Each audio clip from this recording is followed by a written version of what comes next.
जय माता दी। मैं Neetu Mishra, vastu consultant of home and business, vastu interior भी देखती हूँ। दोस्तों, धन लक्ष्मी सभी को प्यारी है, सभी को पैसा बहुत प्यारा है और इसीलिए हम रात दिन कड़ी मेहनत करते हैं कि किस प्रकार हम ज़्यादा से ज़्यादा धन अर्जित करें और न सिर्फ अपनी ज़रूरतों को बल्कि अपनी इच्छाओं को, अपने अरमानों को, अपने सपनों को पूरा कर सकें। शायद ही ऐसा कोई इंसान होगा दोस्तों जिसे धन से प्यार नहीं होगा, जिसको पैसे से प्यार नहीं होगा। दोस्तों, इस कोरोना काल में कहीं न कहीं हमारे देश के साथ साथ जो प्रति व्यक्ति है, हर इंसान की जो आर्थिक स्थिति है, उसमें थोड़ा सा प्रभाव तो ज़रूर पड़ा है। तो दोस्तों, आज मैं जिस विषय पे आपसे बात करने जा रही हूँ वो धन है। क्या हम ऐसा करें जिससे कि हमारे घर में धन का आवागमन बढ़े, धन के आने के रास्ते हमको ज़्यादा से ज़्यादा प्राप्त हो और जो धन हमारे घर में आए वो स्थिर रूप से विराजमान हो, ऐसा ना हो कि वो आए और चला जाए। तो आज दोस्तों, मैं जिस विषय पे आपको थोड़ी सी जानकारी देने वाली हूँ वो है धन से संबंधित कुछ वास्तु टिप्स जो बेहद महत्वपूर्ण हैं और जिन्हें यदि आप अपनाते हैं तो डेफिनेटली आपको इसका लाभ अवश्य मिलता है। लेकिन दोस्तों, जैसे कि मैं हमेशा कहती हूँ, आज मैं फिर वही कहूँगी कि ये उपाय धीरे धीरे अपना असर दिखाते हैं, तो आप इनको अपनाते रहें पूरे विश्वास के साथ। लेकिन कर्म बहुत ज़रूरी है, तो कर्म करना भी आवश्यक है। दोस्तों, जैसा कि मैंने धन के बारे में बताया कि धन की जो रास्ते होते हैं वो कैसे हमारे घर में खुल सकते हैं, तो दोस्तों सर्वप्रथम मैं आपको ये बता दूं कि जो धन की दिशा होती है वो उत्तर दिशा मानी जाती है वास्तु के अनुसार। उत्तर जो दिशा होती है दोस्तों वो कुबेर की दिशा होती है और कुबेर धन के देवता माने जाते हैं। उत्तर अगर आपका दूषित है या फिर वहाँ पे अगर वास्तु संबंधित अगर कोई दोष है तो डेफिनेटली आपके यहाँ फाइनेंशियल प्रॉब्लम हमेशा बनी रहती है। वो कौन सी प्रॉब्लम्स हैं जो आपके घर में फाइनेंशियली प्रॉब्लम क्रिएट करते हैं और जिनकी वजह से आप धन से संबंधित परेशानी में घिर जाते हैं। सबसे पहले मैं दोस्तों आपको उसके बारे में बताती हूँ। दोस्तों, यदि आपके घर के नॉर्थ दिशा में यानी कि अगर उत्तर की दिशा में आपके यहाँ शौचालय बना हुआ है तो कहीं ना कहीं आपका जो धन है, जो आप बहुत मेहनत से, कड़ी मेहनत से आप अर्न करते हैं, वो सारा धन आपके यहाँ दवा में, हॉस्पिटल में, टेस्ट करने में, यहाँ वहाँ खर्च हो जाता है और आप परेशान रहते हैं कि किस प्रकार हम कमा तो रहे हैं मगर सारे पैसे हमारे दवा में और अस्पतालों में ही चक्कर काटने में बर्बाद हो जा रहे हैं। इसके अलावा दोस्तों, अगर आपके यहाँ उत्तर दिशा में सीढ़ी बनी हुई है तो धन की आगमन के जो रास्ते होते हैं वो ब्लॉक हो जाते हैं। आप ऑफिस में बहुत मेहनत करते हैं, आप अपने बिजनेस में बहुत मेहनत करते हैं, लेकिन ये जो नॉर्थ की दिशा में जो सीढ़ी बनी होती है वो कहीं ना कहीं आपका जो मेहनत होता है उसको उसके अनुसार परिणाम आपको प्राप्त करने नहीं देती है। आप मेहनत करते हैं लेकिन क्रेडिट कोई और ले जाता है। सारी जो भी आपका जो परिश्रम होता है उसका परिणाम जो होता है, जो आपको मिलना चाहिए वो आपको नहीं मिलता है बल्कि वो कोई और प्राप्त करता है। तो ये कहीं ना कहीं नुकसान पहुंचाता है। इसके अलावा दोस्तों, अगर आपके यहाँ नॉर्थ में सीढ़ी है तो दवा में यहाँ भी पैसे वेस्ट होते हैं, कहीं ना कहीं हॉस्पिटल चक्कर आप यहाँ भी लगाते हैं।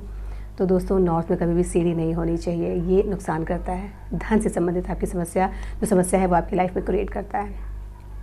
अब दोस्तों, जो तीसरा दोष होता है धन से संबंधित आपके घर में वो होता है नॉर्थ की दिशा में स्टोर का होना। अगर आपके घर में नॉर्थ में, चाहे आपका व्यवसाय स्थल है, चाहे आपका घर है, अगर वहाँ पे स्टोर बना हुआ है, अगर आपने वहाँ पे लोहा लकड़ा रखा हुआ है, काफ़ी भारी चीज़ें रखी हैं, काफ़ी जो घर की जो चीज़ें यूज़ में नहीं होती हैं ज़्यादा, जो हम बहुत कम इस्तेमाल करते हैं, या कई बार ऐसा भी होता है कुछ चीज़ें हम रख लेते हैं कि कभी इस्तेमाल होंगी, इस्तेमाल नहीं होती हैं, वो इकट्ठी होती रहती हैं। तो अगर ऐसी चीज़ें आपने नॉर्थ में रखी हुई हैं तो ये तय मान के चलिए आपका पैसा फालतू जगह बर्बाद होगा और बाद में आप सोचेंगे कि ये तो यहाँ ज़रूरत नहीं थी फिर भी खर्च हो गया। तो अननेसेसरी के जो पैसे की बर्बादी होती है वो नॉर्थ में स्टोर होने की वजह से होती है, ये वास्तुशास्त्र कहता है। तो दोस्तों, कभी भी आपके घर की उत्तर दिशा में या आपके व्यवसाय की जो उत्तर दिशा होती है, जो नॉर्थ साइड होता है, वहाँ कभी भी शौचालय, सीढ़ी या फिर स्टोर नहीं होना चाहिए। इसके अलावा दोस्तों, अगर आपका नॉर्थ ब्लॉक है, पूरी तरह से बंद है, तो ये भी फाइनेंस के लिए अच्छा नहीं होता है। नॉर्थ में अगर कोई खिड़की नहीं है, कोई दरवाज़ा नहीं है, तो ये सही नहीं होता है। ये सारी चीज़ें दोस्तों एक बड़े वास्तु दोष के रूप में आपके सामने क्रिएट हो जाती हैं और फाइनेंस संबंधित प्रॉब्लम आपकी लाइफ में आनी शुरू हो जाती है। अब दोस्तों, कुछ मैं आपको स्मॉल टिप्स बताती हूँ, कुछ महत्वपूर्ण जानकारी देती हूँ कि आप क्या करें कि जिससे आपके घर में जो धन से संबंधित समस्या है उससे आपको काफ़ी निजात मिल जाए और आपके यहाँ धन का आवागमन बढ़ जाए। सबसे पहले दोस्तों, जैसे कि मैंने बताया कि नॉर्थ में अगर आपके यहाँ शौचालय बना हुआ है, स्टोर बना हुआ है, सीढ़ी बना हुआ है, तो ये सही नहीं होता है। तो दोस्तों, अगर ये ऐसा है तो आप समुद्री नमक बहुत आसानी से मार्केट में मिल जाता है, उसे कम से कम आधा किलो की क्वांटिटी में आप किसी शीशे के बाउल में आप अपने स्टोर रूम में या फिर अपने टॉयलेट में इसको रखें, इससे आपको काफ़ी हेल्प मिलेगी।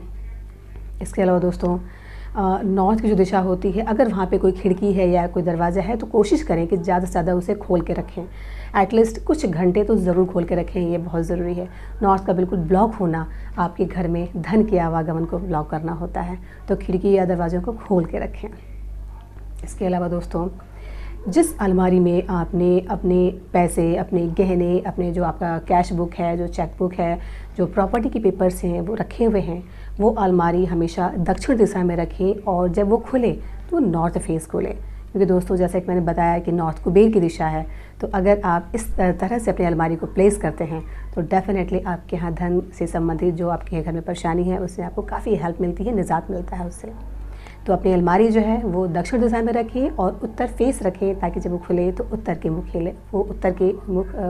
लेते हुए वो खुले। दोस्तों जिस अलमारी में आप अपने गहने, पैसे, अपने जो धन प्रॉपर्टी संबंधी पेपर्स रखते हैं, उस अलमारी के नीचे कई बार ऐसा मैंने देखा है कि लोग जूते चप्पल रख देते हैं। दोस्तों ये सही नहीं होता है। दिवाली में हम जिस धनलक्ष्मी की पूजा करते हैं उन्हीं धनलक्ष्मी के स्थान के साथ अगर हम जूते चप्पल रखते हैं तो ये सम्मान नहीं हुआ, और यदि हम सम्मान नहीं करेंगे धन का तो धन हमें प्राप्त कैसे होगा। तो जूते चप्पल वहाँ बिल्कुल ना रखें, रद्दी वगैरह भी कभी भी उस अलमारी में ना रखें, इसका ध्यान रखें।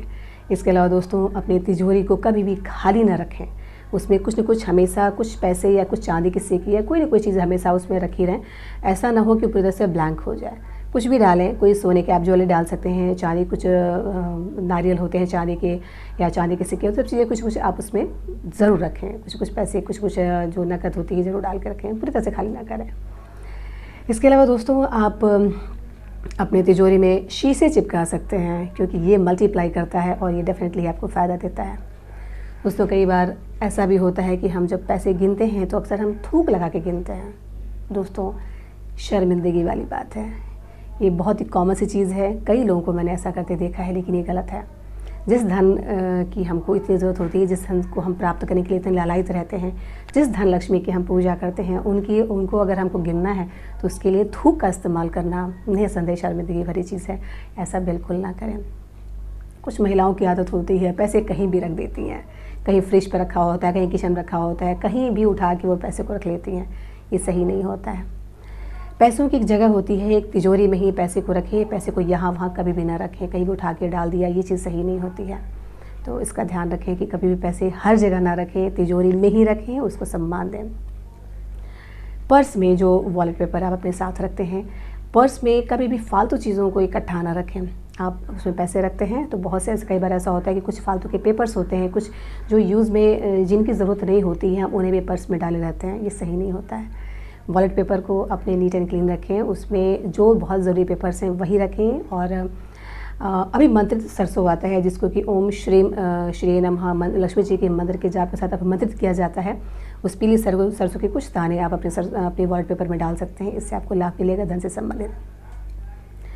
इसके अलावा दोस्तों कुबेर कलश बहुत अच्छा होता है धन से संबंधित परेशानियों के लिए। तो कुबेर कलश आप उत्तर दिशा में स्थापित करें, डेफिनेटली इससे आपको काफ़ी लाभ होगा। तो दोस्तों ये कुछ स्मॉल रेमेडीज़ हैं धन से संबंधित, जिन्हें आप अप्लाई करें, डेफिनेटली इसका फ़ायदा होगा। लेकिन दोस्तों विश्वास के साथ करें और इसका असर धीरे धीरे आपको दिखेगा, क्योंकि जो कई बार मैं वीडियोस में देखती हूँ कि 5 मिनट में ये हो जाएगा, 10 मिनट में वो हो जाएगा, कई चमत्कारिक बातें होती हैं। ऐसा कुछ नहीं होता है दोस्तों। जो भी आपको ये बताता है वो आपको मूर्ख बनाता है, क्योंकि प्रयास करना आपके हाथ में है। आप प्रयास करें और वास्तु डेफिनेटली इफेक्ट करता ही करता है, लेकिन कर्म बहुत ज़रूरी है, कर्म आपको करने पड़ेंगे। अगर आपको ये लग रहा है कि आप इन उपायों को अपना करके और आप घर बैठे बैठे धन को प्राप्त कर सकते हैं, तो ऐसा बिल्कुल नहीं है। आपको कर्म करने पड़ेंगे, कड़ी मेहनत आपको करनी पड़ेगी, लेकिन ये वास्तु के जो टिप्स होते हैं ये आपको सपोर्ट करेंगे और ये कहीं न कहीं आपके रास्ते को खोलेंगे और आपको और ज़्यादा हेल्प करेंगे कि ज़्यादा से ज़्यादा आपको धन से संबंधित जो परेशानी है उसमें आपको निजात मिले और आपको धन से संबंधित फ़ायदा हो। तो दोस्तों आज मैंने आपको धन से संबंधित कुछ स्मॉल टिप्स बताए, इन्हें आजमाएं, डेफिनेटली आपको फ़ायदा होगा। और उत्तर दिशा को हमेशा हल्का रखें, भारी ना करें, साफ़ सुथरा रखें। कई बार ऐसा भी होता है कि लोग नॉर्थ में झाड़ू, डस्टबिन या कुछ गंदगी भी फैला देते हैं, ये बिल्कुल सही नहीं है। अगर आप धन से संबंधित लाभ चाहते हैं तो अपनी उत्तर दिशा को आप इनहेंस रखें, सुगंधित रखें, पॉजिटिव रखें, हल्का रखें, क्योंकि यही दिशा आपको धन से संबंधित लाभ पहुंचाती है। इस दिशा को सम्मान दें, कुबेर को सम्मान दें, आपके यहाँ धन की प्राप्ति डेफिनेटली होगी। तो दोस्तों आज के लिए बस इतना ही। नए वीडियो में एक नए टॉपिक के साथ मैं नीतू मिश्रा फिर मिलूंगी। यदि कोई समस्या हो दोस्तों तो आप मुझे मेल कर सकते हैं या फिर कमेंट बॉक्स में अपनी समस्या डाल सकते हैं। उम्मीद है आपको मेरा वीडियो पसंद आया होगा। तो अगर पसंद आया तो आप मेरे वीडियो को लाइक, शेयर एंड सब्सक्राइब करें और बेल आइकन प्रेस करें ताकि जो आने वाली वीडियो की नोटिफिकेशन है वो आपको मिलते रहें। दोस्तों कोरोना काल से घबराएं नहीं, इसका सामना बहादुरी के साथ करें। ये बहुत दिनों का मेहमान नहीं है और डेफिनेटली इस महामारी से हम सबको निजात ज़रूर मिलेगी। धैर्य रखें और सतर्क रहें, सजग रहें, अपना ध्यान रखें। आज के लिए बस इतना ही। नए वीडियो में एक टॉपिक के साथ मैं फिर मिलती हूँ। तब तक के लिए स्वस्थ रहिए, प्रसन्न रहिए, मुस्कुराते रहिए। जय माता दी।